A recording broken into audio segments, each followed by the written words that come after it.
गणपतीचं जे व्रत आहे ते गाणपत्य संप्रदायाचं व्रत आहे आणि आपण हे जे देवीचं व्रत करतो हे शाक्त संप्रदायाशी संबंधित. ज्येष्ठा गौरी ऋग्वेदामध्ये ज्येष्ठराज म्हणजे गणपती आहे आणि त्याची ती पत्नी ज्येष्ठा पाणवठ्यावरनं ओबडधोबड दगड आणून त्या दगडालाच गौरी असं म्हणायचंय आणि त्याच्यात पावित्र्य शोधायचंय आणि त्यामुळे मग ती माहेरवाशीण होते आणि मग तिची पूजा एका वेगळ्याच भावनिक उंचीवरतीही जाते. तर अर्थात काळाच्या ओघामध्ये मुलांसाठी हौसेचा गणपती असा एक भाग असतो, पण मुळात ही व्रत कुळाचार म्हणून येतात. अनंत चतुर्दशी आणि विसर्जन याचाही संबंध नाहीये. गणेश उत्सवाला राज्योत्सव म्हणून मान्यता दिलेली आहे, तर ह्यामुळे काय बदल दिसून येईल? राज्योत्सव म्हणून होत असताना हे सगळे आयाम सगळ्यांपर्यंत पोहोचवणं हे सुद्धा खूप महत्त्वाचं वाटतं मला. आणि गणेशोत्सव हा जितका शिस्तबद्ध होईल तितका आपोआप त्या कुटुंबाला शिस्त लागते, त्या समाज गटाला शिस्त लागते. तुम्हाला सगळ्यांना एक येऊन एक होऊन करायचे हे गणपती सांगतोय आणि त्याच गणपतीचा उत्सव तुम्ही असे तुकडे तुकडे पाडत करताय. त्याचं रंजन करणं हे महत्वाचं आहे, पण ते रंजन कसं की जे देवालाही पचेल असं असायला हवं. आता हा जो प्रश्न तुम्ही विचारलात हा खरंच खूप कळीचा मुद्दा आहे की नदीचं प्रदूषण होतं आहे, त्याच्यानंतर आवाज, की लोकांनीच एकत्रित येऊन ह्याच्यावरती विचार केला पाहिजे. म्हणजे अनेकदा असं म्हटलं जातं की मी उत्तर पूजा केली की त्यातनं प्राण निघतो, आणि मग ज्या मूर्तीमध्ये तुम्ही देव शोधला आहात तिचं विसर्जन अशा प्रकारे विद्रुपीकरण होणं याचा विचार आपणच केला पाहिजे. मग ते आपल्यासारख्यांच्या घरात सुद्धा असं रोटेशनमध्ये ते डेकोरेशन फिरू शकतं ना. आणि त्यामुळे जसा मी तसा माझा देव.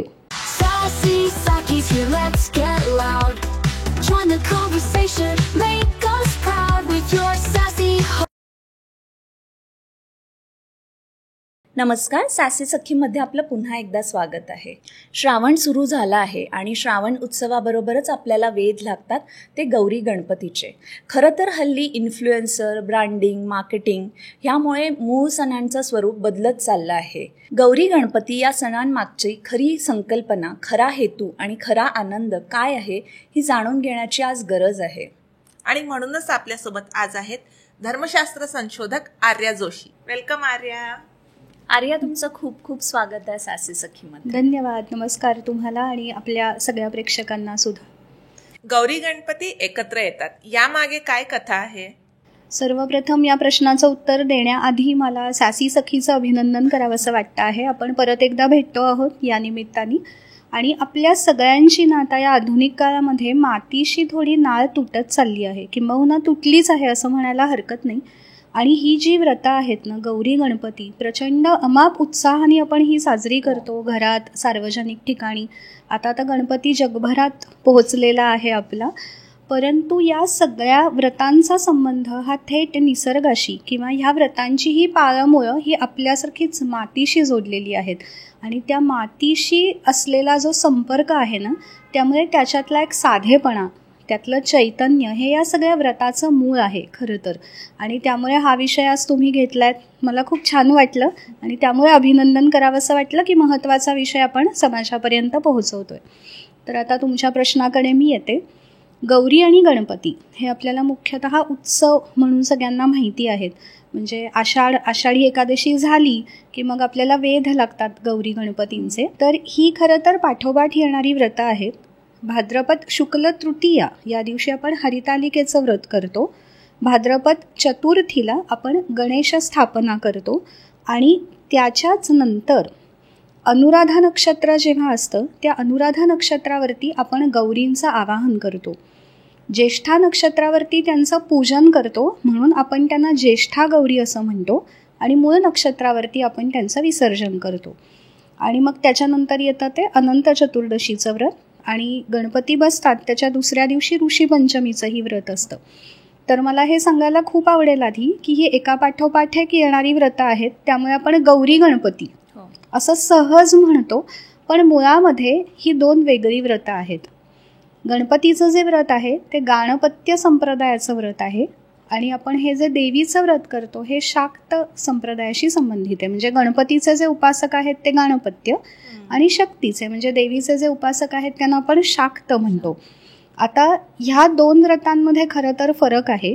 पण आपल्या पुराणांनी आपल्याला ज्या विविध कथा सांगून ठेवलेल्या आहेत त्यामुळे आपल्याला हे माहिती आहे की गणेश हा शिव आणि पार्वती यांचा पुत्र आहे आणि त्यामुळे मग त्या कथांच्या अनुषंगाने आपली ही व्रतं आपल्यासमोर येतात. परंतु ही मुळातली वेगळी व्रतं आहेत हे आपण आता पुढच्या टप्प्यामध्ये समजूनच घेऊयात. तर गौरी पूजनाचं काय महत्त्व आहे? गौरी या शब्दाचा अर्थच म्हणजे एक अर्थ पार्वती असा त्याचा होतो, पण गौरी या शब्दाचा मूळ अर्थ आहे अनाघ्रात पृथ्वी, म्हणजे गंध जिचा घेतला गेलेला नसतो अशी जी कुमारी असते ना तिला सुद्धा गौरी असं म्हटलं जातं, असं आपल्याला अभ्यासकांच्या परंपरेमध्ये दिसून येतं आणि हा एक खूप त्यातला महत्त्वाचा भाग आहे. आता हे असं का आहे तर सुरुवातीला मी म्हटलं तसं की मातीशी ती जोडलेली नाळ आहे सगळी आणि कुमारिका किंवा महिला म्हणजे स्त्री शक्ती जी आहे त्या स्त्री शक्तीला निसर्गाने सर्जनाची म्हणजे नवनिर्मितीची एक विलक्षण शक्ती देऊन ठेवलेली आहे. ते तिचं सामर्थ्य आहे खरं तर आणि त्यामुळे गौरी म्हणजे ती स्त्री शक्तीच आहे. आणि मग आपण जे गौरींचं व्रत करतो त्याला आपण महालक्ष्मी म्हणतो किंवा ज्येष्ठा गौरी म्हणतो, कोणी तिला पार्वतीचंच रूप आहे असं मानतात. परंतु लोकपरंपरांमध्ये त्यांचे जे ज्येष्ठ अभ्यासक आहेत लोकसंस्कृतीचे लोकधर्माचे ते असं म्हणतात की ज्येष्ठा गौरी ही ज्येष्ठ राज म्हणजे जो गणपती आहे ऋग्वेदामध्ये ज्येष्ठराजम ब्रह्मणाम ब्रह्मणस्पते आनशृण्वन ऊतिभिः सीद साधनम असा आपल्याला जो मंत्र दिसतो हा त्याचा पुढचा चरण आहे. तर तो ज्येष्ठराज म्हणजे गणपती आहे आणि त्याची ती पत्नी ज्येष्ठा असावी असाही काही लोकधर्माच्या अभ्यासकांचं त्यांचंही मत याच्यामध्ये आपल्याला दिसतं. त्यामुळे गौरी असं जेव्हा म्हणतो तेव्हा तिची ही वेगवेगळी रूपं आपल्याला दिसतात, पण या सगळ्या मागे मूळ कोण आहे तर ती मातृशक्ती आहे आणि त्यामुळे तिचं पूजन पार्वतीचं पूजन आणि मग मातृशक्ती ज्या ज्या रूपामध्ये आपल्याला दिसते त्या सर्जनाच्या सगळ्या रूपांचं प्रतिकात्मक पूजन हे आपण या गौरीच्या व्रतामध्ये करत असतो. या पूजनामध्ये आपण ज्येष्ठ आणि कनिष्ठा असे दोन्ही हे करतो, त्याच्या मागे काय कथा आहे? याच्यामध्ये फक्त ज्येष्ठा कनिष्ठा असं नसून आपल्याकडे वेगवेगळ्या रूपांमध्ये त्या गौरी पूजल्या जातात. म्हणजे काही ठिकाणी तुम्ही जर कोकणामध्ये गेलात तर तिथे खड्यांच्या गौरींची प्रथा आपल्याला दिसते, पण त्याला म्हणतात गौरीच कारण पुन्हा पृथ्वी तत्वाशी ते नातं आहे. त्यामुळे तिथे पद्धत अशी आहे आणि देशावरही काही ठिकाणी असा कुलाचार आपल्याला दिसतो की खड्यांच्या गौरी आणल्या जातात. आणि ते खडे कुठून आणतो आपण? एखाद्या वहाळावरून म्हणजे ओहोळावरून किंवा पाणवठ्यावरून असे आपण ते खडे आणतो. ओबडधोबड खडेच असतात ते, म्हणजे त्याला कुठलंही असं विशेष सौंदर्य अपेक्षितच नाहीये खरं तर, पण असे ते खडे आणायचे कारण ते जसे आहेत तसेच ते आणायचे पृथ्वी तत्वाचं प्रतीक असल्यामुळे आणि मग त्याचं पूजन आहे. हा एक भाग झाला. कोकणामध्ये जर तुम्ही पाहिलं तर तेरडा आपल्याला या ऋतूमध्ये सगळीकडे भरपूर फुललेला दिसतो, त्यामुळे तेरड्याचंही पूजन होतं. या काळामध्ये ज्या वनस्पती उपलब्ध असतात त्यांना सुद्धा पूजेचा मान गौरी म्हणून दिलेला आहे असं आपल्याला लोकपरंपरेमध्ये दिसतं. त्याच्यानंतर वेगवेगळ्या पद्धती तुम्ही जर पाहिल्यात तर कोणाकोणाकडे पितळीचे मुखवटे असतात ज्येष्ठा कनिष्ठांचे. काही ठिकाणी गंगा गौर असते. म्हणजे काय? गंगा म्हणजे पाणी. शेवटी आपल्याकडे गंगा नदी पवित्र आहे, त्यामुळे कुठल्याही पाण्याला गंगा असं म्हटलं की आपोआप एक पावित्र्य येतच. त्यामुळे त्या कळशीमध्ये किंवा कलशामध्ये तिथे खाली पाण्यामध्ये खडे घातले जातात पृथ्वी तत्वाचं प्रतीक म्हणून आणि मग त्याच्यामध्ये पाणी जे असतं त्याची गंगा गौर म्हणून पूजा केली जाते त्या कळशीची सुद्धा. आणि मग त्याच्यावरती तुम्ही जर पाहिलं असेल तर असे मोठ्या वाटीच्या आकाराचे ते मुखवटे असतात, ते रंगवलेले असतात. तशा विविध प्रकारांनी आपल्याला हे व्रत हे पाहायला मिळतं. त्यामुळे अगदी ते दगडापासून ते त्या उभ्याच्या ज्या महालक्ष्मी असतात इतकी मोठी व्याप्ती याच्यामध्ये आहे. आणि मग काही ठिकाणी सुगडावरच्या पण दिसतात बघा. सुगड म्हणजे मातीचा जो घडा असतो तो, आणि अतिशय सुंदर त्या रंगवतात, म्हणजे मुखवटे सुंदर रंगवले जातात. पण हे नुसते मुखवटे नसतात बघा, त्याच्या खाली एक शरीर तयार केलं जातं. म्हणजे उभ्याच्या ज्या गौरी असतात, मला आठवतंय माझ्या आजोरी उभ्याच्या गौरी असायच्या आणि आमच्याकडे कोथळ्या होत्या अशा मोठ्या, म्हणजे एकीच्या पोटामध्ये एका कोथळीमध्ये गहू भरायचे, एकीमध्ये तांदूळ भरायची आजी माझी, आणि मग त्याला ती साडी वगैरे सगळं नेसवायचं आणि त्याच्यावरती ते गौरींचे मुखवटे ठेवायचे, कारण हे पूर्णत्वाचं प्रतीक आहे. त्यामुळे संपूर्ण तिचं शरीर त्याच्यामध्ये निर्मिलेलं आहे. सुगडाच्या ज्या गौरी असतात त्याच्यामध्येही खाली कलश असतो बघा, अशा नुसत्या ठेवत नाहीत त्या. आणि मग त्या कलशामध्येही पाणी आहे, कारण हे सगळं स्त्री तत्वाचं पूजन आहे, हे सगळं सर्जन आहे. आणि त्यामुळे त्या नवनिर्मितीची, सर्जनाची पूजा म्हणून हे सगळं पूर्णत्व हे या गौरीच्या व्रतामध्ये आपल्याला वेगवेगळ्या रूपांमध्ये पाहायला मिळतं. गौरीला माहेरवाशीण समजून घरी बोलवण्यामागे कुठली पौराणिक कथा आहे?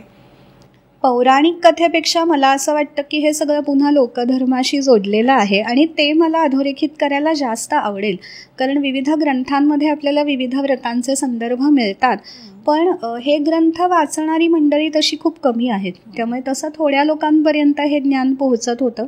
आता आधुनिक काळामध्ये ते आणखीन खुलं झालेलं आहे, ही चांगली गोष्ट आहे. पण या पलीकडे जाऊन एक मोठा समाजगट असा आहे की जो कुठल्याही ग्रंथांचं स्वतः वाचन न करता सुद्धा आपली परंपरा, आपली संस्कृती ही त्यांनी जपलेली आहे. आता याच्यामध्ये ज्या काळामध्ये ही व्रतं आपल्याला आलेली दिसतात त्या काळाचा जर आपण विचार केला तर आजच्यासारख्या काही सुविधा नव्हत्या. मुलगी लग्न होऊन तिच्या सासरी गेली की माहेरी येण्याची शक्यता ही फार कमी असायची, कारण प्रवासाची साधनही फार नव्हती. मुळात थोडं स्त्रियांवर बंधनही होतं त्या काळामध्ये, वेगवेगळ्या सामाजिक कारणास्तव होतं आणि ते योग्यही होतं त्या काळात असं आपण म्हणू शकतो. अर्थात शिक्षणाचा अभाव होता, हा थोडा एक त्याचा काय म्हणतो आपण ड्रॉबॅक ज्याला म्हणू असा होता. पण पुराणांनी ते काम केलं किंवा कथेकरी बुवा कीर्तनं होत असत मंदिरात, त्यातनं त्यांचं प्रबोधन हे होत असे. परंतु इतकंही स्वातंत्र्य नव्हतं. आता आपण सहज सगळीकडे एकट्या अपरात्री सुद्धा फिरतो, पण तशी परिस्थिती नव्हती. आणि मग माहेरी येण्याचं काहीतरी निमित्त हवं ना, म्हणजे मग श्रावण त्याच्यासाठीच आहे की मंगळागौरीचं व्रत आहे किंवा नागपंचमीचा झोका बांधणं आहे, तर हे सगळं त्याच्यासाठीच होतं. आणि त्यामुळे जसा मी तसा माझा देव, आणि मग त्या माहेरवाशिणी असं त्यांना संबोधलं गेलं. आणि ही खूप हृदय भावना आहे. आपल्या कोणालाही म्हटलं माहेरी आईचा फोन आला की किती छान वाटतं, किंवा बाबांनी एखादा मेसेज जरी केला तरी किती छान वाटतं आपल्याला, की माहेरची ओढ ही प्रत्येकच स्त्रीला असते, कारण ती असते आणि तिथलं प्रेम असतं म्हणून आपण ती 2 घरं सांभाळू शकतो का त्या प्रेमाच्या जोरावरती खरं तर त्यामुळे माहेरवाशीण म्हणून तिची पूजा करणं ह्याच्यात एक आत्मीय भाव आहे, ह्याच्यात एक हृदय भाव आहे. आणि सहसा गौरीच्या व्रताला त्या मुलीलाच, आपल्या माहेरवाशिणीलाच खरं तर बोलवलं जातं. आणि गौरीच्या व्रतामध्ये कोण आणते त्या गौरी घरात, तर घरातली कुमारिका किंवा सासरी जी गेलेली आहे विवाहित होऊन आपली मुलगी, ती म्हणजे माहेरवाशिणीनेच माहेरवाशिणीला आणणं म्हणजे तिचंच रूपक आहे, ते तिचंच ते प्रतीक आहे. आणि त्यामुळे ह्या गौरींचे अतिशय लाड करतो बघा आपण. म्हणजे गणपतीही त्या काळात घरी असतात, पण ते 3 दिवस महिला ह्या गौरींच्या आराधनेमध्ये, त्यांचं कोडकौतुक करण्यामध्ये रमलेल्या असतात. ह्याचं कारण तेच आहे की कुठेतरी ह्या निमित्ताने आपलं माहेर हे आपल्या मनात जागं असतं, आणि त्यामुळे मग जे कोडकौतुक माहेरी होतं ते तिचंही करायचं. या सगळ्यामध्ये तुम्ही जर पाहिलं तर चैत्र गौरी जी असते की नाही आपली, ती येते आणि ती झोक्यात बसते, तेव्हाही आपण असं म्हणतो की ती माहेरवाशीण आहे. पार्वतीचंच ते रूप आहे पुन्हा, कारण ह्या सगळ्यामध्ये एक हृदयभाव आहे की इथे माझे लाडकोड छान झाले की ते बळ, ते प्रेम हे घेऊन मी आता माझ्या घरी जाणार आहे आणि मग पुढचा माझा संसार त्या सगळ्या प्रेमाच्या जोरावर छान होणार आहे. त्यामुळे काय म्हणतात तसं की हे ग्रांथिक असण्यापेक्षाही ना ह्यातला हृदयभाव जो आहे तो त्या स्त्रीच्या मनाशी जास्त जोडलेला आहे, आणि त्यामुळे मग ती माहेरवाशीण होते आणि मग तिची पूजा एका वेगळ्याच भावनिक उंचीवरतीही जाते. मी ना लहान असताना आमच्या शेजारच्या काकूंकडे गौरी पूजन असायचं, आणि तेव्हा मला फार प्रश्न पडायचा की हे सगळ्यांकडे का नसतं. तर हे म्हणजे काही घरांमध्ये गौरी पूजन असतं, काही मध्ये नसतं, तर हे कुठून आलं असेल? याच्यामध्ये कुलाचाराचा एक भाग असतो. म्हणजे तुमच्या कुलपरंपरेमध्ये काय आहे त्याच्यासाठी आपल्याला आपल्या 7 पिढ्यांचा इतिहास माहिती असणं हे खूप आवश्यक आहे. अलीकडे 3 पिढ्यांपर्यंतच फार तर आपल्याला माहिती असतं. आणि ही जी सगळी व्रतं आहेत ना ही परत निसर्गाशी जोडलेली आहेत. त्यामुळे माझ्या घरी जर ते व्रत आलेलं असेल, माझी पणजी आजी ह्या ते जर करत असतील तर ते परंपरेने आपणही करत राहतो. हे कोकणातल्या बाबतीत झालं. आणि उभ्यांच्या ज्या गौरी आहेत, मुखवटे आहेत, त्याच्या बाबतीतही अनेक धारणा आहेत या लोकपरंपरेतून आलेल्या आहेत. म्हणजे त्यात कुठेही असा ग्रांथिक संदर्भ तुम्हाला दिसणार नाही. पण तो का दिसत नाही, कारण परत समाजातलं प्रतिबिंबच तुम्हाला या व्रतामध्ये मुख्यतः दिसतं. तर त्या ज्या गौरी असतात, म्हणजे ते जे मुखवटे असतात, पितळीचे असतील, सुगडाचे असतील, काही ठिकाणी ते वंशपरंपरागत पूजन आहे, त्यामुळे मग एका पिढीकडनं दुसऱ्या पिढीकडे ते हस्तांतरित होतं. काही ठिकाणी हे व्रत मागून घेण्याची पद्धत आहे. म्हणजे कोणाच्या धारणा अशा असतात की समजा एखादं काहीतरी मला अडचण आहे किंवा एखादं काही संकट आहे माझ्यावरती, त्यातून तारून जाण्यासाठी म्हणून मला ही देवी मदत करेल, म्हणून काही वेळेला मागून घेतलं जातं ते व्रत आणि मग ते सुरू केलं जातं. त्यामुळे सगळ्यांकडे ते व्रत नसतं, ह्याचं ते कारण आहे. काही वेळेला असं असतं की समजा आधीच्या पिढीला शक्य नाहीये, तर मग पुढच्या पिढीत कोणी नसेल तर मग आपल्या चुलत घराण्यात आधी विचारलं जातं, कारण परंपरेनुसार ते येतं. आणि त्यामुळे सगळ्यांकडे ते व्रत आहेच असं नाही. आपला जो कुळाचार असेल त्यानुसार आपण ते व्रत करतो. आणि जर नव्याने ते सुरू करायचं असेल तर त्याची ही जबाबदारी ही खूप मोठी असते. कारण ज्येष्ठा गौरी आणि विशेषतः उभ्याच्या ज्या महालक्ष्मी असतात त्यांचं खूप आपण सगळ्या पाळतो गोष्टी, आणि 3 दिवस पूर्ण रेलचेल असते सगळ्याची. काही ठिकाणी असं पण बघण्यात आपल्याला येतं की गौरींचे मुखवटे गौर पूर्ण उभी करतात पण तिला हात नसतात बघा, अशा पण गौरी आपल्याला पाहायला मिळतात. आणि मग तिथे असे संकेत आहेत की ते हात दुसऱ्या कोणीतरी भेट द्यायचे असतात. म्हणजे अशा पण खूप रंजक कथा याच्या बरोबर जोडलेल्या आहेत. कथांपेक्षा मी धारणा असं म्हणेन. आणि मग ते हात दिले जातात त्या देवीची सेवा म्हणून, आणि मग तिला ते हात हे लावले जातात. आता हे सगळं कुठून आलं हे त्या कुटुंबातल्या स्त्रिया सांगू शकतात. एखादी आजी असेल जिला हे माहिती असेल ती ते सांगू शकते. पण बरेचदा हे संदर्भ अस्पष्टच असतात, आपल्यालाही ते माहिती नसतं. परंतु परंपरेने जसं चालत आलंय तसं आपण ते करतो. त्यामुळे ते सगळ्यांकडे नाही, फक्त गौरीचंच आहे असं नाही, गणपतीचंही व्रत तसंच आहे, ते सगळ्यांकडे नाहीये. आता अर्थात काळाच्या ओघामध्ये मुलांसाठी हौसेचा गणपती असा एक भाग असतो, पण मुळात ही व्रत कुळाचार म्हणून येतात. म्हणजे कुळधर्म कुळाचार असा तो शब्द आहे ना, त्यामुळे कुटुंबाच्या धर्म परंपरेमध्ये जे असेल त्यानुसार तो गणपती बसवला जातो. त्याची प्राणप्रतिष्ठा होते व्यवस्थित. म्हणजे नुसता जो आणतो तो आपण नुसता बसवतो ही मुलांचा हौसेचा, पण हे जे कुळाचाराचे गौरी गणपती असतात ना त्यांची आपण शिस्तबद्ध प्रतिष्ठापना करतो बघा. किंवा गौरी आणतो आपण आणि मग त्या ठिकठिकाणी त्यांना घरातल्या सगळ्या गोष्टी आपण दाखवतो, समृद्धी दाखवतो. तर ह्या सगळ्याला एक परंपरा आहे. ती परंपरा लेखी नसेल कदाचित, पण मौखिकातनं ती आपल्याला माहिती असते की गौरी आणायच्यात म्हटल्यावरती तिची पावलं काढायची आहेत. मग कुठे कुठे तर दूध दुभतं उदंड, धनधान्य उदंड, हे सगळं आपण तिला दाखवतो. तर हे एका पिढीकडनं दुसऱ्या पिढीकडे येतं, कारण त्या कुटुंबाचा तो कुळाचार असतो आणि त्यामुळे सहसा त्याच्यामध्ये बदल होत नाही. आणि मी म्हटलं तसं नव्याने व्रत घ्यायचं असेल तर त्याचे नियम पाळायची जर तयारी असेल तरच आपण ते शक्यतो घ्यावं. जसं गौरी पूजनाचे वेगवेगळे रीतिरिवाज आढळतात, म्हणजे पुण्यात वेगळे राहतील, विदर्भ साईडला वेगळे राहतील, तर हे असे फरक का आढळतात? हा खूप छान प्रश्न आहे. खरं तर त्याला आपण स्थल काल सापेक्ष असं म्हणतो. स्थल म्हणजे कुठल्या ठिकाणी आपण ते करतोय, कुठल्या काळामध्ये करतो आहे. तर मुळामध्ये अपेक्षित आहे की माझ्या अवतीभोवती जे सहज उपलब्ध आहे, माझ्या शेतामध्ये जे येत आहे त्या सगळ्याचा वापर मी करायचा आहे. कारण आता टिचकीवर सगळं मिळतंय, पूर्वी तशी पद्धतही नव्हती आणि त्यामुळे त्याच्यामध्ये आपल्याला बदल दिसतो. आता तुम्ही जर मराठवाडा किंवा ह्या सगळ्या भागामध्ये गेलात किंवा विदर्भामध्ये बघा कानबाई बसते, त्या परिसरामध्ये आणखीन वेगळ्या प्रथा आहेत. म्हणजे लक्ष्मीचं किंवा पार्वतीचं पूजन आहे, स्त्रीतत्वाचं पूजन आहे. पण तिथे आपण जसं भोंडला आपल्याकडे असतो तसं तिथे भुलाबाई असते. तर हे जे फरक आहेत ना हे स्थलकाल सापेक्ष आहेत. तसेच ते आपल्याला ज्येष्ठा गौरीच्या पूजनामध्येही दिसतात. आता कुठल्या कुटुंबामध्ये ती गौर बसते आहे याच्यावर पण ते अवलंबून असतं. म्हणजे अनेकदा आपल्या घरामध्ये जेव्हा अशी काही व्रतं असतात तेव्हा आपण शक्यतो शाकाहाराला प्राधान्य देतो किंवा आपला जो नैवेद्य असतो तो शाकाहारी असतो. पण हेच जर तुम्ही कोकणामधल्या अनेक कुटुंबांमध्ये पाहिलं तर सामिषा आहार असतो. म्हणजे नॉनव्हेजचा पण नैवेद्य त्या देवीला दाखवला जातो, कारण त्या घरातली ती पद्धत आहे. याच्यात एक लक्षात घेतलं पाहिजे की मुद्दाम उसनं अवसान आणून बाहेरून काही केलेलं नाहीये. माझ्या घरामध्ये जे शिस्त आहे, आता माहेर वाशीण आलीये तिचं गोड कौतुक करायचंय म्हणून पहिल्या दिवशी आलीये म्हणून नुसतीच भाजी भाकरी, मेथीची भाजी भाकरी असं देतात, कारण आजच आलीये ती, मग दुसऱ्या दिवशी मोठा उत्सव, मग सगळं तिच्या आवडीचं करायचं आणि मग तिसऱ्या दिवशी तिला निरोप द्यायचा असतो. त्यामुळे तुमच्याकडे तुमच्या परिसरामध्ये जे उपलब्ध आहे, तुमच्या घरात जे जे करण्याची पद्धत आहे त्यानुसार आपण ते व्रत करतो. आता गणपतीच्याही व्रतात असं आहे की उकडीचे मोदक आहेत, तसे तळणीचे पण मोदक आहेत. तर ही जी सगळी पद्धती आहे किंवा ह्या ज्या प्रथा आहेत ना, ह्या ग्रांथिकपेक्षाही आपल्या रोजच्या जगण्याला धरून आहेत आणि त्यामुळे त्याच्यामध्ये आपल्याला खूप वैविध्य दिसतं. आता जिथे खड्यांच्या गौरी असतात, म्हणजे आमच्याकडे खड्यांच्या गौरी येतात माझ्या सासरी आणि घावन घातल्याचा नैवेद्य असतो. आता ही आमची परंपरा आहे, म्हणजे आमच्या घराचा कुळाचार आहे तो.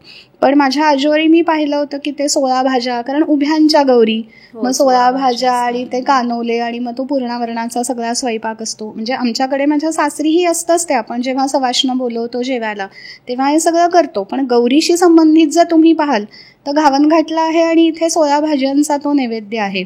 खूप वेगवेगळ्या प्रथा तुम्हाला याच्यामध्ये दिसून येतील. याचं कारण तेच आहे की जे माझ्या घरामध्ये सहज होतं आहे ना, तेच पुढे मी नेत राहणं आणि मग त्याच्यामध्ये सहसा नव्या गोष्टींचा अंतर्भाव करणं अपेक्षितही नसतं. जे काळाच्या ओघात होतंय आणि ती खरं सावधानतेची घंटा आहे की नवीन काही आणायचं नाहीये, कारण मुळात जर मातीशी जुडलेलं आहे सगळं, तर त्याच्यातनंच जे पुढे जाईल तसंच खरं करणं आपल्याला अपेक्षित आहे. तर गणपतीचं मूळ व्रत काय आहे?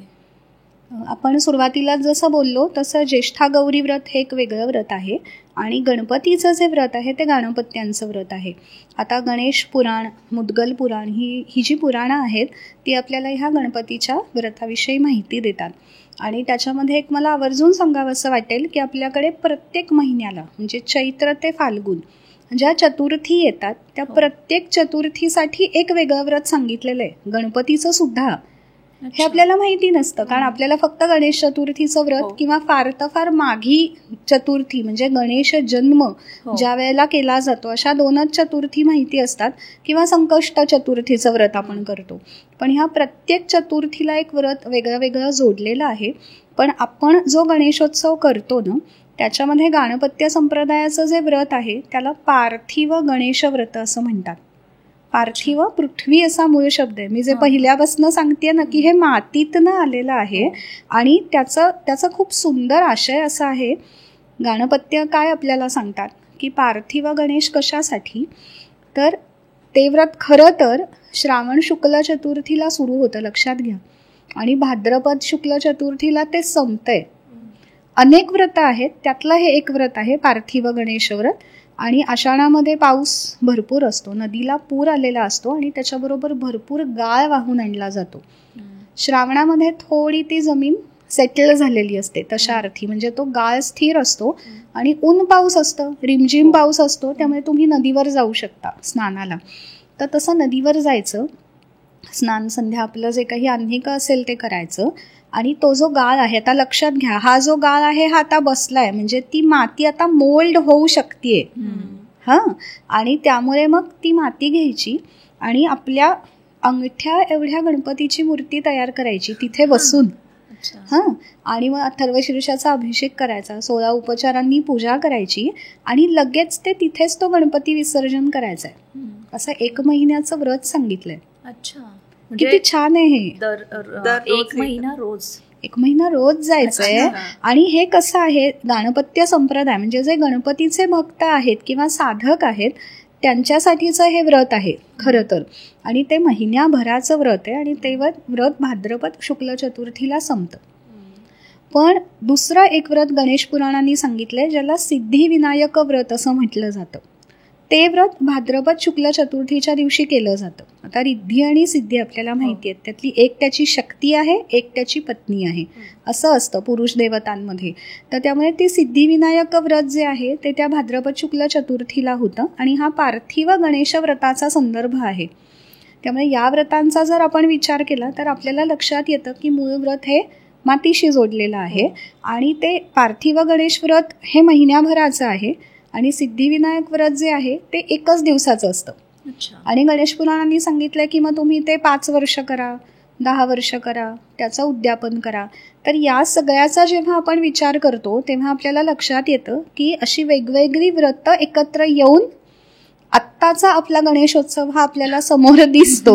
ह्याचं कारण असं आहे की स्वातंत्र्यासाठी लोकमान्य टिळकांनी जो प्रयत्न केला तो सगळ्यांनाच माहिती आहे आणि त्यामुळे मग संघटनेचा नायक आहे तो गणपती आणि मग त्यालाच त्यांनी हाताशी धरलं, प्रत्यक्ष देवाला हाताशी धरलंय, कारण त्याच्याशिवाय लोक एकत्र आली नसती. त्यामुळे त्या एका छत्राखाली लोकमान्यांनी सगळ्यांना एकत्र केलं. मग मेळे भरत असत, मोठा उत्सव होत असे आणि त्यामुळे मग ते अनंत चतुर्दशीपर्यंत व्रत गेलंय असं आपल्याला दिसतं. कारण अनंत चतुर्दशी आणि विसर्जन याचाही संबंध नाहीये. अनंत चतुर्दशी, अनंत म्हणजे विष्णू, त्या विष्णूचं व्रत आहे. पण उत्सव सार्वजनिक झाला आणि मग त्याला काहीतरी एक थांबायला तुम्हाला एक हवं ना, म्हणून मग अनंत चतुर्दशीला विसर्जन. नाहीतर हे जे गणपतीचं व्रत आहे ना, याच्यामध्ये तुम्हाला विविध छटा दिसतात. काही ठिकाणी 5 दिवसाचा आहे, 7 दिवसांचा आहे. आता जिथे गौरींचं पण व्रत आहे तिथे गौरी गणपती एकत्र विसर्जन होतात असंही दिसतं आपल्याला. काही ठिकाणी 10 आहे, काही ठिकाणी 21 आहे. 21 दिवसांनी गणपतीचं विसर्जन. काही घरांमध्ये वार्षिक व्रत आहे, म्हणजे वर्षभर पूजा होते त्याची. आणि म्हणजे ह्या भाद्रपद शुक्ल चतुर्थीला प्रतिष्ठापना केली की पुढच्या वर्षी नवीन मूर्ती आणि मग आदल्या दिवशी ती विसर्जन करायची. म्हणजे इतकं वैविध्य तुम्हाला या व्रतामध्ये दिसतं. कारण आपल्याकडे ह्या सगळ्या बाबतीत भाष्य करणारे अनेक ग्रंथ आहेत, हे आपल्याला माहिती नसतं, त्याचा अभ्यास आपण केलेला नसतो. पण या सगळ्याची सांगड घालून किंवा माझ्या परिसरामध्ये, माझ्या कुटुंबामध्ये जे काही रीतिरिवाज प्रचलित होतात, मौखिक परंपरेतनं ते पुढे येतात आणि त्या सगळ्याचं एकत्र होऊन मग एक स्वरूप तुमच्यासमोर आजचं दिसतं. आणि हे गणपतीच्या मूळ व्रताकडे आपण म्हणजे गेलो की कशा प्रकारचं व्रत आहे आणि ते कसं करायचं आहे. आणि मूळ तो पार्थिव गणेश असल्यामुळे त्याची सहज साधी सोपीच मूर्ती खरं अपेक्षित आहे. कारण आज आपल्याला खूप वेगळं दिसतं, पण आपल्याला जसा गणपती माहिती आहे तशीच ती मूर्ती करायची. त्यामुळे हे लक्षात घ्यायला पाहिजे की हे मूळ व्रत आहे आणि आता काळानुसार त्याच्यात हे बदल झालेले आहेत. हो, आणि जसं तुम्ही म्हटलं की टिळकांनी हे गणपती उत्सव हा एक सामाजिक एकतेचं माध्यम बनवलं होतं आणि हल्लीच गणेश उत्सवाला राज्योत्सव म्हणून मान्यता दिलेली आहे. तर ह्यामुळे काय बदल दिसून येईल? मुळामध्ये आत्ता विषय हा खूप गंभीर आहे आणि महत्त्वाचा पण आहे आणि तो सगळ्यांच्या धार्मिक भावनांना हात घालणारा आहे खरं तर. त्यामुळे ह्याच्या बाबतीत मला एक अभ्यासक म्हणून असं म्हणावं असं वाटतं, म्हणजे व्यक्तीपेक्षाही अभ्यासक म्हणून मला असं वाटतं की हे आपण आत्ता जे सगळं बोलतोय की मूळ व्रत काय आहे, तर ते साधेपणातलंच व्रत आहे. कारण आपल्या धर्मपरंपरा आपल्याला निसर्गाकडे घेऊन जातात आणि मग काळ जसा बदलला तसं आपण त्याच्यामध्ये वैविध्य आणत गेलो. आता तर म्हणजे आषाढापासूनच आपण जर पाहिलं तर इन्स्टावरती आपल्याला खूप वेगवेगळी रील्स बघायला मिळत आहेत की डेकोरेशन कसं करायचं आहे, मग आम्ही परदेशापर्यंतही पाठवू. तर हे छान आहे, म्हणजे हे काही नाकारण्यासारखं किंवा टीका करण्यासारखं मुळीच नाही. कारण काळ बदलतो, कल्पना नवनवीन पुढे येत असतात, नव्या पिढीच्या, जुन्या पिढीच्या. पण राज्योत्सव म्हणून जेव्हा तो घोषित होतो आहे तेव्हा आपल्या सगळ्यांची जबाबदारी विविध अर्थांनी वाढते असं मला वाटतं. आणि ती फक्त आपली एक नागरिक किंवा भाविक म्हणून असं नाही, तर सर्व स्तरांमध्ये त्याची एक वेगळी जबाबदारी आहे आणि ती आपल्याला पूर्ण करता आली पाहिजे असं मला नेहमी नोंदवावंसं वाटतं ह्या बाबतीत. कारण कसं आहे की मंडळांची संख्या वाढली की मग मांडवांची संख्या वाढली, मग येणाऱ्या जाणाऱ्या नागरिकांना त्याचा त्रास होतो. या सगळ्याचाही विचार, म्हणजे तो उत्सव खरंच सगळ्यांना आपला वाटतो आहे का विशिष्ट एका वर्गालाच तो उत्सव आपला वाटतोय, ह्याचाही विचार व्हायला हवा. राज्योत्सव म्हणून होत असताना हे सगळे आयाम सगळ्यांपर्यंत पोहोचवणं हे सुद्धा खूप महत्त्वाचं वाटतं मला. कारण नाही तर मुळातलाच माहिती नाही आणि नवीन जे काही आहे तेच करत बसलोय. किंवा पर्यावरणाचा विचार या सगळ्यामध्ये तो दिसत नाही. आता नवनवीन कल्पना येत आहेत. मधल्या काळात थर्माकोलवर बंदी होती, काही अंशी लोकांनी ते पाहिलं, पण आजही आपण जर बाजारपेठेत जाऊन पाहिलं तर काही फार वेगळं चित्र नाहीये. म्हणजे एका अर्थाने ही एक मोठी आर्थिक उलाढाल असते जी अनेकांना रोजगार मिळवून देते आणि त्यामुळे ती गोष्ट चांगलीच आहे की अनेकांच्या उदरनिर्वाहाचा प्रश्न त्यातनं सुटतो. पण असं असताना देखील आपण आपल्या मूळ गाभ्यापासून लांब जातोय ह्याचं भान ठेवत हा राज्योत्सव म्हणून साजरा झाला पाहिजे असं मला स्वतःला एक अभ्यासक म्हणून वाटतं. निश्चितच. म्हणजे जसं आता वर्षानुवर्षे गणपती उत्सवाचं स्वरूप फार बदलत गेलं आहे. हल्ली ते DJ, ब्रँडिंग, मार्केटिंग या सगळ्यांमुळेच त्या उत्सवाला एक वेगळंच स्वरूप आलेलं आहे. तर याबद्दल काय सांगाल? काळाचा महिमा आहे असं आपण म्हणतो, आणि कोणावरच टीका नाही किंवा कोणालाही याच्यात लक्ष करणं असा हेतू नाही. पण मला नेहमी एक अभ्यासक संशोधक म्हणून वाटतं की विचारवंतांनी, अभ्यासकांनी यावर समाजाचं प्रबोधन करत राहण्याची संधी ही जरूर घेतली गेलीच पाहिजे. कारण हाच एक मुद्दा सुटून जातो अहो नेहमी. म्हणजे बरेचदा असे प्रश्न येतात की नवी मंडळं सुरू होतात. फक्त मंडळच असं नाही तर घरामध्ये सुद्धा हौसेनी नवा गणपती बसवला जातो. आणि मग मधल्या काळात मी पाहिलं तर काय स्पायडरमॅनचा ड्रेस घातलेला गणपती. कसं म्हणजे शेवटी त्या देवतेचं पावित्र्य, त्याचे काहीतरी रूप आहे ना तुम्हाला सांगितलेलं ग्रंथांनी. आणि मग आपल्या मनामध्ये जी मूर्ती असते तिला कुठेतरी धक्का लागतो आणि मग ते पावित्र्य हलतं. एखादं की खेळणं नाहीये. लहान मुलांची जशी खेळणी असतात त्याच्यात वैविध्य असतं, कारण त्याच्यामध्ये पावित्र्य असा भाव तिथे नसतो. पण जेव्हा देव एक सर्वशक्तिमान असा तो नियंता आहे ज्याला आपण त्या मूर्तीत पाहतोय, मग त्याचं रूप कसं असलं पाहिजे? तर जसं वर्णन केलेलं आहे तसं रूप असलं पाहिजे. फार तर आता काही जण पितांबर म्हणजे ते पिवळं त्याचं सोवळं असतं, कुठे हिरवं असतं, कुठे लाल असतं, इतपत ठीक आहे. किंवा आभूषणांमध्ये बदल असतात, इतपतही ठीक आहे. पण मूर्तीला असं वेगवेगळ्या रूपामध्ये आणि ते खूप म्हणजे वेगळंच वाटतं बघा ते आपल्याला बघायला सुद्धा. आणि लोक म्हणतात की नाही हौस आहे, आता सगळ्या सोयी उपलब्ध आहेत म्हणून आपण हे करतोय. तर याचा सारासार विचार हा केला पाहिजे, कारण शेवटी तो देव आहे. किंवा बरेचदा असं होतं की चतुर्थीला प्रतिष्ठापना व्हायला हवी. अनेकदा वाजत गाजत ते सगळं सुरू असतं आणि पंचमीला ऋषी पंचमी असते आणि गणेशाची प्रतिष्ठापना होते. तर याच्यामध्ये लोक असं म्हणतात सहसा की नाही सर्वसमावेशक उत्सव आहे.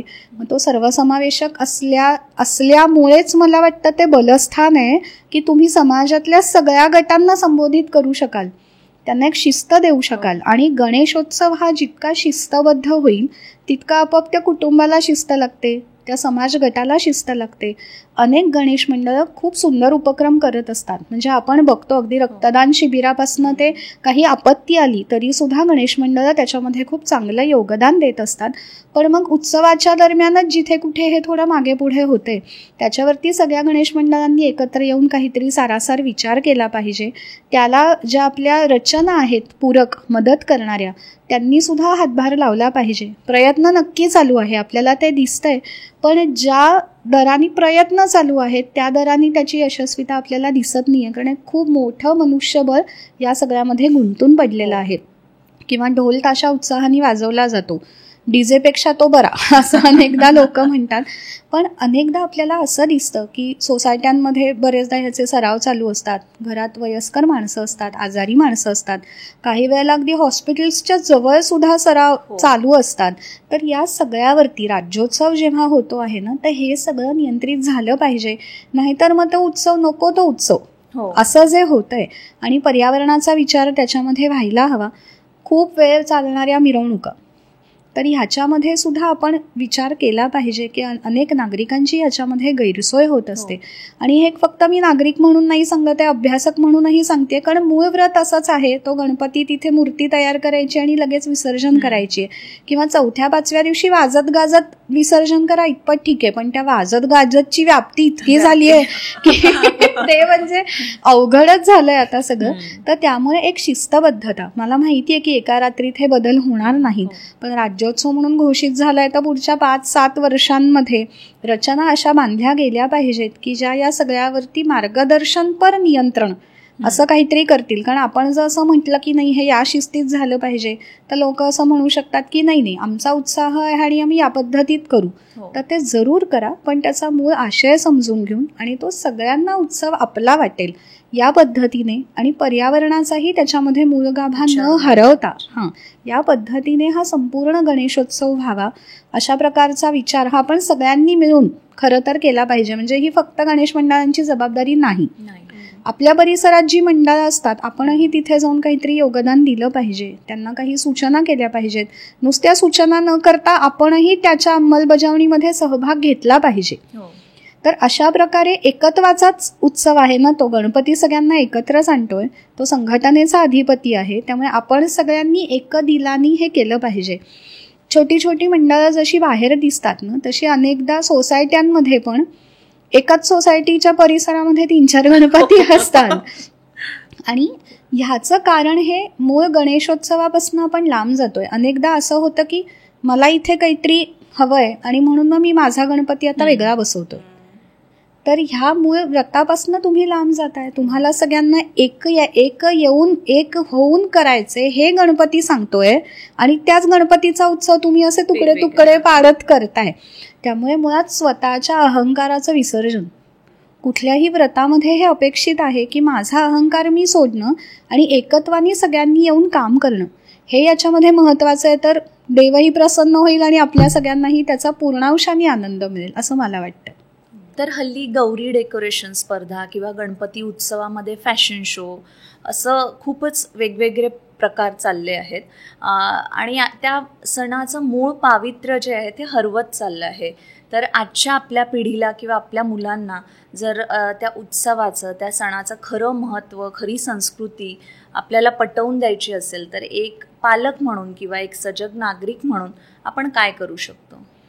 हा प्रश्न खूप महत्त्वाचा आहे. म्हणजे आपण इतकं सगळं बोललोच आहोत, पण मला असं वाटतं की कुटुंब व्यवस्था ही जर तेवढी सशक्त असेल तर ह्या सगळ्याचं उत्तर आपोआप सापडू शकतं. कारण अनेक कुटुंब मिळून समाज होत असतो, अनेक समाजगट मिळून आपला देश होत असतो. त्यामुळे सगळ्याची सुरुवात ही खरं तर कुटुंबापासून व्हायला हवी. आजकाल असं झालेलं आहे, आपण म्हणतो की विभक्त कुटुंब आहेत, न्यूक्लिअर फॅमिलीज आहेत. त्याची कारणं अनेक आहेत. त्यामुळे घरामध्ये गोष्टी सांगायला आजीच नाही आहे. मग मी धर्मशास्त्राचा अभ्यास करण्याआधी अनेक गोष्टी मला माझ्या आजीकडनं ऐकूनच माहिती होत्या आणि मग नंतर मी त्या जोडू शकले की हे मी आजीकडनं ऐकलं होतं. मग दोन्ही आजी असणं आणि त्यांनी सगळं सांगणं हा काळ आता तसा बराच पुढे गेलाय. त्यामुळे आधीच्या पिढीची जबाबदारी आहे की आपण हे सगळं समजून घेणं. आपल्यासारखी वेगवेगळी जी माध्यमं आहेत की जे असे छान उपक्रम करतात, तर आपल्याला समजा काही माहिती नसेल तर अशा प्रकारच्या माध्यमांवरती जाऊन योग्य ती माहिती समजून घेणं, योग्य माध्यमांवरनं हा त्याचा आजच्या काळातला एक पहिला उपाय असू शकतो की ते समजून घेणं की ते काय आहे आणि मग ते आपल्या पुढच्या पिढीला सांगणं. हल्ली तुम्हाला खूप गोष्टी सहज उपलब्ध आहेत. त्याच्यासाठी तुम्हाला लायब्ररीमध्ये जाऊन अभ्यास करण्याची पण गरज नाही आहे. योग्य तो चॅनल, योग्य ते माध्यम शोधलं की तुम्हाला खूप गोष्टी समजतात. तर हे आपण एका क्लिकवर करू शकतो. त्यामुळे ही आधी पालकांची जबाबदारी आहे की हे सगळं स्वतः समजून घेणं.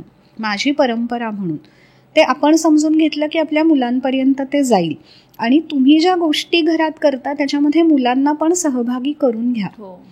त्यांच्याही कल्पना त्याच्यामध्ये जरूर येऊ द्यात. म्हणजे आपण जर मुलांना असं सांगितलं की हे पार्थिवा गणेश व्रत आहे, तर यावर्षी आपण शाडूचा गणपती करूया का? कार्यशाळा खूप होतात, आपण मिळून जाऊया ती कार्यशाळा करायला. आणि इतक्या मोठ्या प्रमाणावर हल्ली या कार्यशाळा आहेत की जरूर मुलांनी जावं. त्यांची क्रिएटिव्हिटी पण त्याच्यामध्ये वाढते आणि स्वतः मी माझा देव स्वतः घडवलाय, किती सुंदर भावना आहे. हा, मुलांना महत्वाचं. म्हणजे कुठेतरी तुम्ही गणपती बुक करता, तो आणता, ठीक आहे, तेही आता काळाच्या ओघामध्ये होतं. पण हे जर केलं ना तर त्या मूर्तीच्या घडणीच्या प्रक्रियेपासून तुमचा कुटुंबाचा हात त्याला लागलेला असतो. त्यामुळे ती आपलेपणाची भावना वाढते.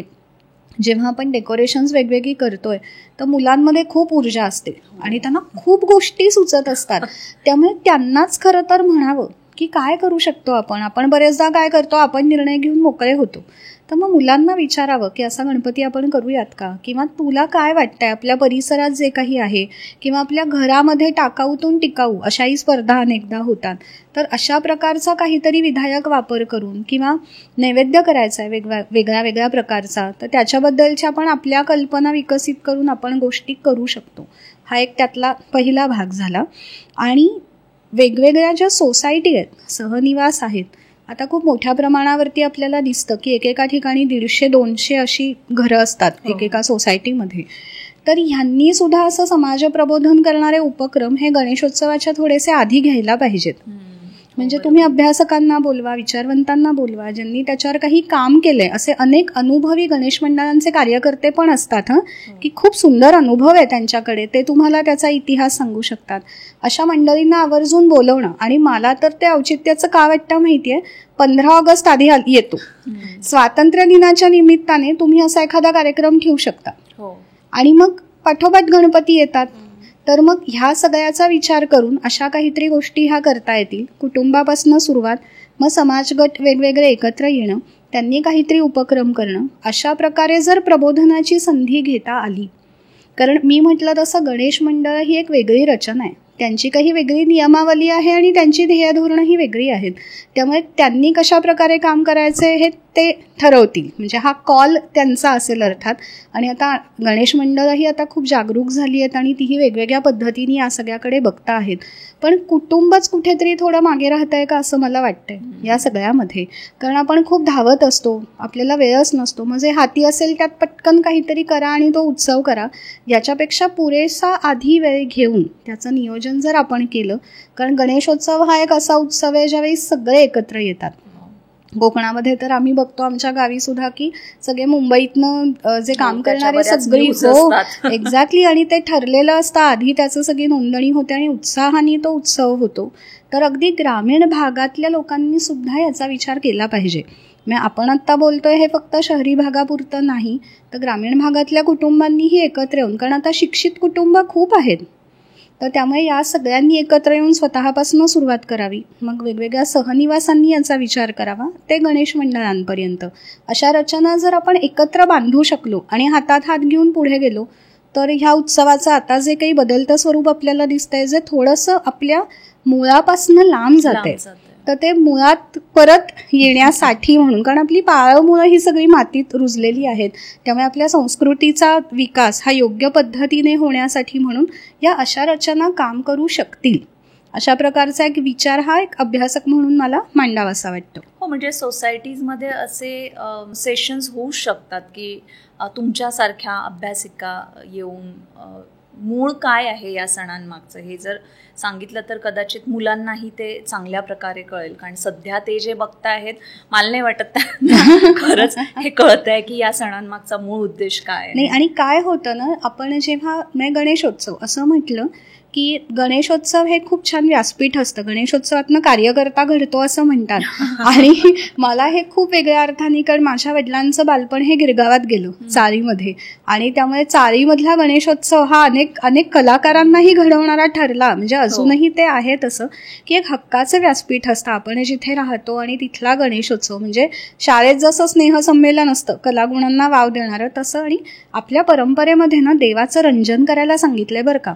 हे खूप महत्वाचं आहे की देवाची प्रतिष्ठापना झालीये, तो पाहुणा म्हणून आलाय, तर उत्तम सगळं देतो ना, तसं मला ज्या कला येत आहेत, कारण शेवटी तो विद्या आणि कलांचा अधिपती आहे, त्यामुळे त्याचं रंजन करणं हे महत्वाचं आहे. पण ते रंजन कसं की जे देवालाही पचेल असं असायला हवं. आणि आपण म्हणजे खूप व्यंगचित्रही अशी दिसतात बघा की गणपती परत गेलाय आणि तो कुठलं तरी बॉलिवूडचं गाणं म्हणतोय आणि मग पार्वती त्याला विचारते 10 दिवसात हे शिकून आलास का. म्हणजे हे उपहासात्मक आहे अर्थात, ह्याच्यात काही देवाची थट्टा अजिबात नाही. पण परिस्थिती समाजात जी आपल्याला दिसते त्याचं प्रतिबिंब व्यंगचित्रांमध्ये अर्थातच येत असतं. त्यामुळे पालकांनी पण समजून घेणं की माझ्या मुलाची कुठली नक्की कौशल्य मला दाखवायची आणि मग ती परंपरेला धरून आहेत का नाही, त्याचा पोशाख तसा आहे का नाही. कारण माध्यमांवरती अगदी 3 वर्षाची मुलगी सुद्धा तुम्हाला लावणी नृत्य करताना दिसते. याचा विचार पालकांनी केला पाहिजे की कौतुक वाटतंय म्हणून ठीक आहे, पण कुठल्या वयाला काय साजेसं आहे. अर्थात हा त्या प्रत्येक पालकाचा निर्णय असतो, आपण नाही म्हणू शकत. पण एक सुजाण नागरिक म्हणून आपण एवढी काळजी तरी नक्की घेऊ शकतो. इतर वेळी तुम्ही करा, तुम्हाला हवं तसं करा, पण गणेशोत्सवासारखं व्रताचं ज्याला पावित्र्य आहे ना, तिथे काय सादर होईल, तिथे काय प्रकारचे कार्यक्रम होतील, असं नाही की फक्त उपदेशात्मक आणि तत्वज्ञानच सांगायचंय. रंजन झालंच पाहिजे, कारण एकत्र येऊन तुम्ही ते करता आहात. मग वेगवेगळ्या स्पर्धा त्याच्यामध्ये असतील किंवा कार्यक्रम असे असतील, ते सगळ्यांनी मिळून बसवावेत. पण तिथे सुद्धा परत आपला अहंकार विसर्जित करून आणि आपल्या परंपरा न सोडता त्या उत्सवाचं पावित्र्य सांभाळत असं आपल्याला जे जमेल त्याचा विचार हा प्रत्येकाने केला पाहिजे. आणि म्हणून मी आत्तापर्यंत जे सगळं काही बोलतेय किंवा आपण चर्चा करतोय याच्यामध्ये कोणीही असं वाटून घेऊ नये की आपण काहीतरी मत लादतोय. आपण एक हेल्दी डिस्कशन करतोय की आपल्याला समाजामध्ये जे काही दिसतंय ते जसं चांगलं आहे तसं अजूनही कुठेतरी सुधारणेला वाव आहे असं आपल्याला वाटतंय. आणि म्हणून आपण थोडं तळमळीने ह्याविषयी बोलतोय. त्यामुळे आपल्या सगळ्या सुजाण प्रेक्षकांनीही त्या पद्धतीने कृपया पाहावं ही माझी विनंती आहे. नाही तर असं वाटू शकतं की एक वक्ता काहीतरी सांगतोय म्हणजे ही मतं आपण त्यांच्यावर लादतोय का, तर तसं मुळीच नाही. आपल्या चर्निंगमधनं जे काही येईल त्यातनं अनेक विविध कल्पना खरं तर श्रोत्यांपर्यंत येतील. आणि मला असं वाटतं की आपण आत्ता ही जी काही मुलाखत आणि चर्चा करतोय तर हे सगळं ऐकून ज्यांना काही असा बदल करावासा वाटेल किंवा असा एखादा अभिनव उपक्रम जर कुणी घेतला कुटुंबात, समाजात किंवा गणेश मंडळामध्ये सुद्धा, तर त्यांनी तो आपल्यापर्यंत जरूर पोचवा. कारण आपल्या आजच्या या सगळ्या चर्चेचा हेतूच मुळात तो आहे की टीकेकडे न जाता सकारात्मक चर्चा, मूळ समजून घेणं आणि त्यातनं समाजाला संबोधित करणं. हो, म्हणजे चर्चेचा उद्देश तोच होता की सगळ्यांना मूळ संस्कृती आणि मूळ उद्देश या सणांमागचा हा कळायला हवा. गौरी गणपती जवळ आले की वॉटर पॉल्युशन, साऊंड पॉल्युशन ह्याबद्दल चर्चा सुरू होतात. गणपती कुठे विसर्जन करायचं, प्लास्टर ऑफ पॅरिसची मूर्ती वापरायची का शाडूची मूर्ती, किंवा निर्माल्याचं विसर्जन कुठे करायचं. सो याबद्दल तुम्ही काय सांगाल? मला आठवतंय की माझ्या लहानपणी कधी असे प्रश्न पडले नसावेत किंवा तुमच्याही पालकांना असे प्रश्न पडले नसावेत. ह्याचं कारण मुळामध्ये लोकसंख्या ही तशी कमी होती, रिसोर्सेस वापरण्याचं प्रमाणही त्यामुळे कमी होतं. आणि मला आठवतंय त्याप्रमाणे माझा जन्म मुंबईतला आहे आणि काही वर्ष माझी मुंबईत गेली. तर आम्ही दादर चौपाटीवरती गणपती विसर्जन करायला जायचो किंवा अनंत चतुर्दशीची मिरवणूकही मी अशीच पाहिलेली आहे की मोठे मोठे गणपती आणि असं सगळं. पण आता त्याचं जे स्वरूप बदललं आहे ते खरंच त्रासदायक आहे. कारण संख्या म्हणजे अक्षरशः मुंग्यांसारखी माणसं दिसतात टी व्हीवर सुद्धा बघताना आणि त्या गणपतीच्या उंचीला तर काही मर्यादाच नाही आहे.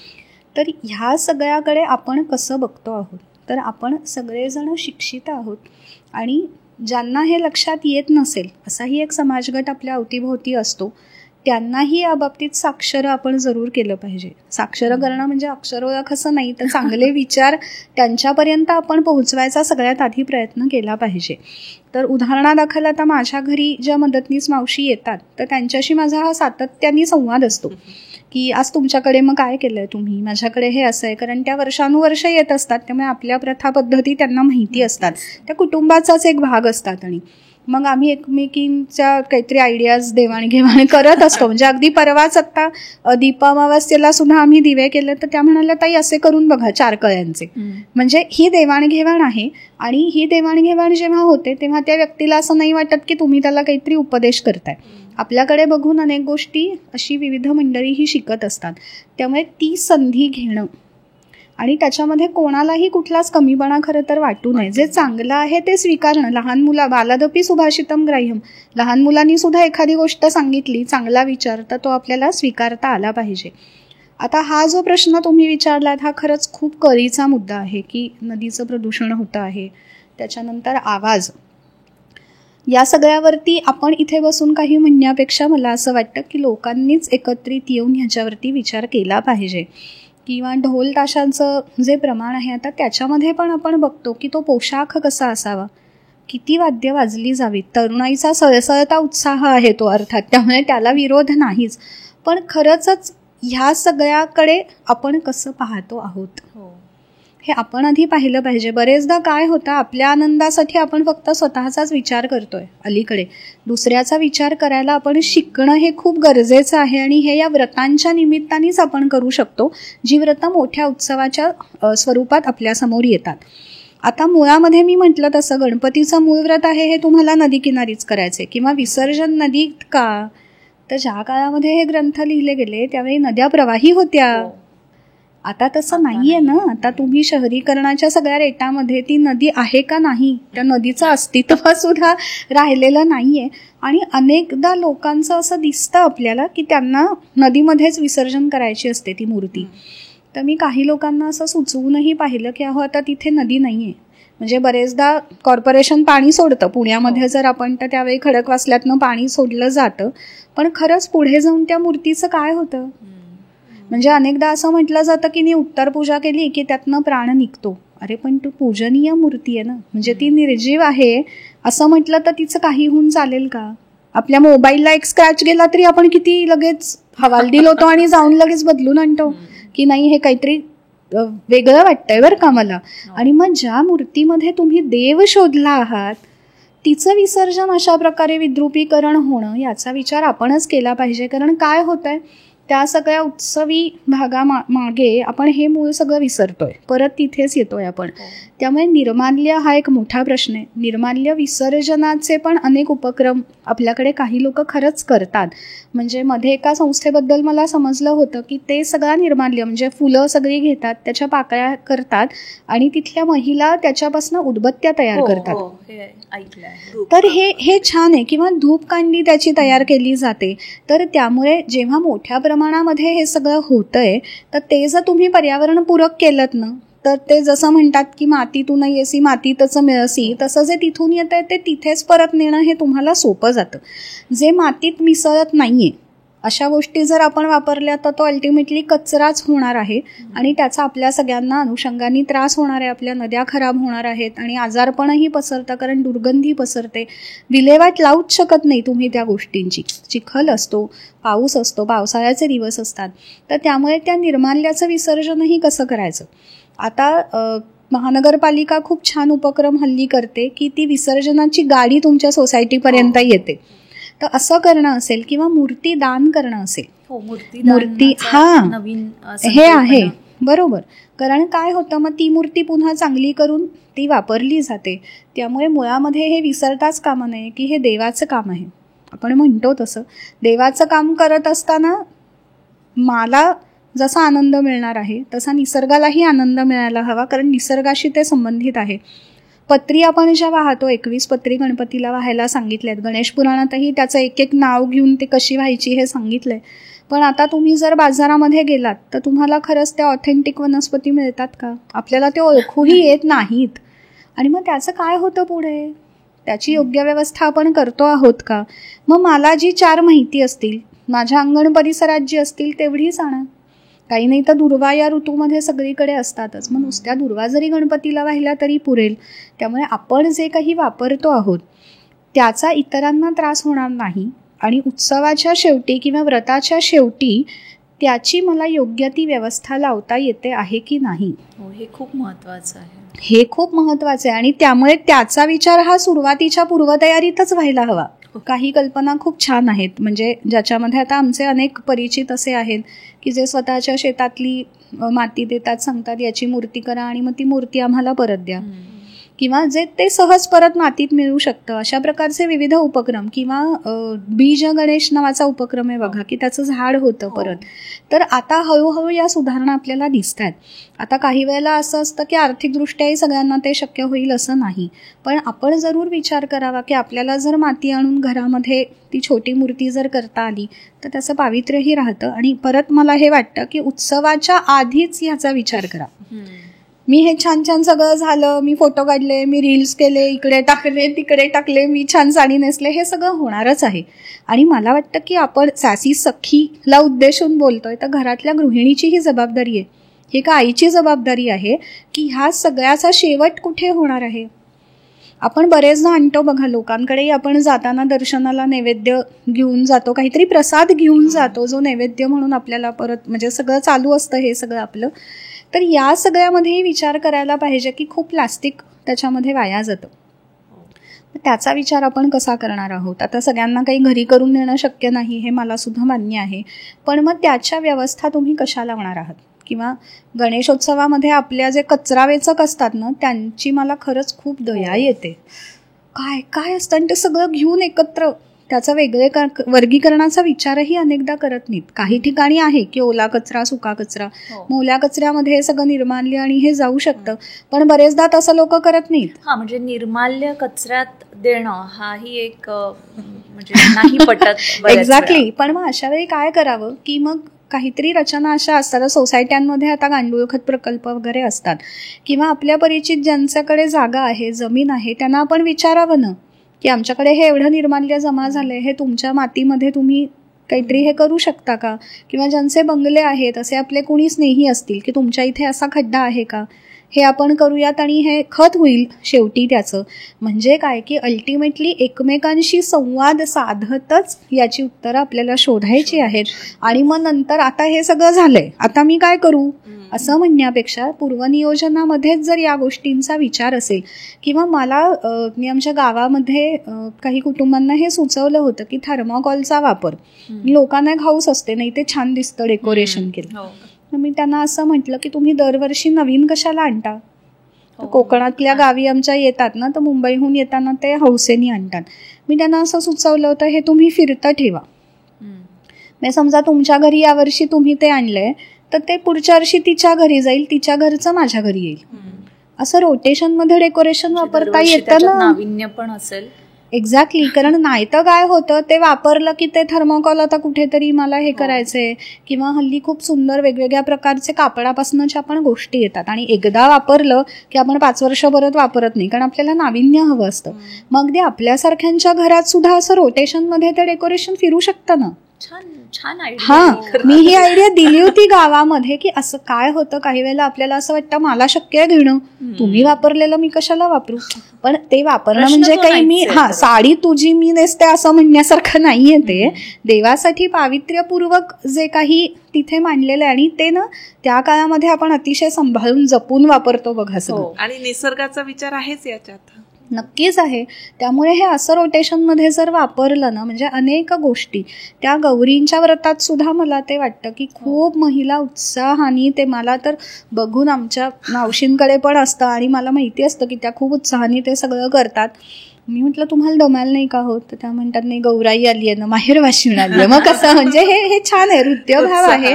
पण मी त्यांनाही मध्ये सुचवलं की मग तुम्ही काय करताय ह्या सगळ्याचं? मग त्या मला म्हणाल्या हा ताई, तुम्ही म्हणताय तसं मी करून बघीन बरं का. म्हणजे हे करून पाहण्याची पण इच्छा लागते आणि आपल्याला असं वाटतं की नाही दुसऱ्याने वापरलेलं मी वापरणार नाही, तर ते तसं नाहीये. तर ही देवाणघेवाणच खरं या सगळ्या सणाव्रतांमागे अपेक्षित आहे की आपण एकत्वाने या सगळ्याचा विचार केला पाहिजे. म्हणजे मग या सगळ्यामधून काय होईल की पर्यावरणाचाही विचार राहील.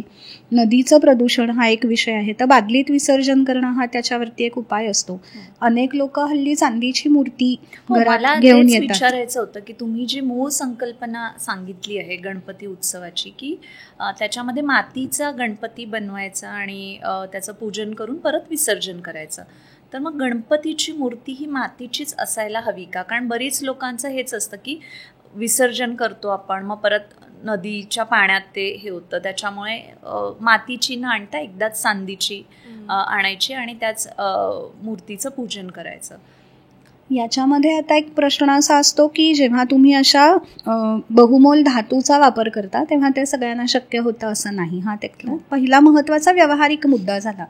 आता जर व्रत आपण पाहिलं तर भाद्रपदातलंच एक व्रत सांगितलेलं आहे पुराणामध्ये की ज्याच्यामध्ये सोन्याची प्रतिमा करावी गणपतीची असंही सांगितलेलं आहे. म्हणजे आपल्याला हे माहिती नसतं, पण त्या व्रताचा भाग म्हणून ती येते की सुवर्ण गणेश करावा आणि मग त्याची पूजा आणि मग उद्यापन.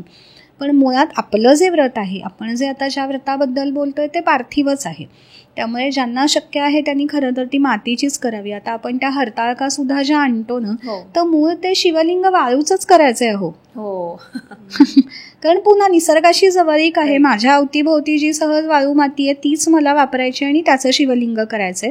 पण काळाच्या ओघात आता ते शक्य नाहीये. म्हणून इतकंच काय, त्या गौरी सुद्धा चांदीचे खडे मिळतायत मला, चांदीचे मुखवटे पण. हो, म्हणजे मुळात मी ते पाहिल्यावरतीच चकित झाले की म्हटलं जर पाणवठ्यावरनं ओबडधोबड दगड आणून त्या दगडालाच गौरी असं म्हणायचंय आणि त्याच्यात पावित्र्य शोधायचंय, तर मग चांदीचे खडे कुठून आले? मूळ संकल्पनेपासून कुठेतरी लांब जातोय. किंवा आपण जे पाहतोय त्यांना काहीतरी आकार दिलाय आणि असं, तर ते अपूर्णत्व नाही का वाटत? मग खालच्या शरीराचा विचार कुठे करताय तुम्ही?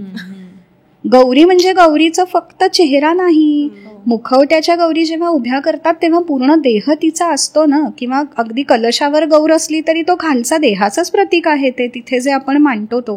त्यामुळे या सगळ्याचा पण विचार झाला पाहिजे, हे एक मला वाटतं.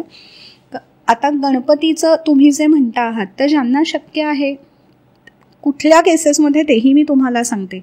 हल्ली असं झालंय आपल्याकडे की अनेकदा आजी आजोबा दोघंच असतात घरात, मुलं परदेशात आहेत, करायला कोणी नाही, पण त्यांना असं वाटत असतं वर्षानुवर्ष केलेलं असतं त्यांनी, आणि मग त्यांना सोडवत नाही. म्हणजे आमच्या इथेच मागच्या वर्षी मी पाहिलं की एक आजोबा, छोटीशी मूर्ती होती, 1.5 दिवसाचं, असं थरथरत हाताने ते एकटेच रिक्षातनं, आणि त्या रिक्षावाल्यांनी मग त्याला मदत केली त्या तिथे याच्यात विसर्जन करायला. तर ते ओळखीचे आहेत, तर मला म्हणाले नाही ग सोडवत, काही नाही, जसे जमतील तसे ही 5 मोदक करते, कारण म्हणे डायबिटीस आहे, खाणार कोण. पण गणपती म्हणजे, आणि त्या सगळ्यांशी बोलताना इतकं सुंदर वाटतं ना, कारण त्यांना भूतकाळात डोकावतात ती माणसं. त्यांनी एक संपन्न उत्सव घरात पाहिलेला असतो, नातेवाईकांची ये-जा असते, आणि त्यांनी मूळ व्रत पाहिलेलं आहे, हे लक्षात घ्या, महत्वाचं आहे, ते खूप महत्वाचं आहे ह्याच्यामध्ये. त्यामुळे त्यांना ते सोडवत नाही, म्हणजे एवढं जमेल तेवढं आम्ही करत राहतो असं म्हणतात ते. तर मग अशा कुटुंबांनी जर समजा अशी धातूची मूर्ती आणली की ज्याची ने-आण करायची नाहीये, हात थरथरतोय, मदतीला कोणी नाहीये, पण मला माझा भाव मात्र प्रकट करायचा आहे देवाबद्दल, अगदीच काही नाही ना, तर तुम्ही सुपारी ठेवा ना. आपल्याकडे गणपतीचं आवाहन आपण पूजेमध्ये सुपारीवर करतो. ह्या व्रतामध्ये ते अपेक्षित जरी नसलं परंपरेमध्ये, तरी काळाच्या ओघामध्ये जर तुम्ही आता इतके सगळे बदल करताय, तर हा एक विधायक बदल करायला काहीच हरकत नाही, असं मला सुचवावंसं वाटतं. की तुम्हाला तीही मूर्ती जर उचलवत नसेल आणि आवाहन करायचंय, तर सुपारी मांडा. आता बरेचदा आपण तसं करतो ना काही ठिकाणी, की मोठी मूर्ती जर असते, आता त्याच्यावर अभिषेक आणि हे करता येत नाही, मग आपण सुपारीच वापरतो. तर मी त्या आजोबांना ते सांगितलं, तर ते मला म्हणाले ही कल्पना छान आहे, पण म्हणे सुपारी अशी छोटीशी, मग ती दिसतच नाही ना, कारण देवत्व दिसत नाही तिथे तुम्हाला. देव कसा, तो असं सोंड आहे छान, सुपासारखे कान, हे जे गणपती म्हणून समोर आहे ते दिसत नाही. मग अशा वेळेला जर धातूची मूर्ती तुम्हाला जी शक्य आहे ती तुम्ही आणलीत, तर त्याचा पर्याय म्हणून जरूर वापर करावा, कारण तुमचा भाव प्रकट करण्यासाठी म्हणून ते माध्यम आहे. पण ज्यांना शक्य आहे त्यांनी योग्य प्रकारे गणपतीची मूर्ती, आणि ती पार्थिव म्हणजे पृथ्वी तत्वाशी संबंध सांगणारी अशी गणपतीची मूर्ती, पृथ्वी तत्वाशी आपली नाळ सांगणारं गौरीचं व्रत, अशा प्रकारे आपण जर करायचा प्रयत्न केला तर ते खरंच मूळ गाभ्याला धरून आहे. थँक्यू सो मच आर्या, आज तुम्ही इथे आल्यात आणि गौरी गणपतीच्या उत्सवांबद्दल आणि त्याच्या संस्कृतीबद्दल इतकी माहिती दिली. खूप खूप धन्यवाद. खरंच आजकाल या सणांमधला खरा भाव बाजूला राहून स्पर्धा, देखावा जास्ती दिसून येतो, आणि म्हणूनच आपल्या मुलांना आज आपण सण का साजरे करावे, याचबरोबर ते कसे साजरे करावे हेही सांगण्याची गरज आहे. आशा आहे आजच्या एपिसोडमधून आपल्याला नव्याने गौरी गणपती उत्सवाची संस्कृती आणि मूल्यांची ओळख झाली असेल. तुम्हाला हा भाग आवडला असेल तर नक्कीच शेअर करा, आणि हो, सॅसे सखीला सबस्क्राईब करायला विसरू नका. पुढील भागात पुन्हा भेटूया. Until next time, keep shining.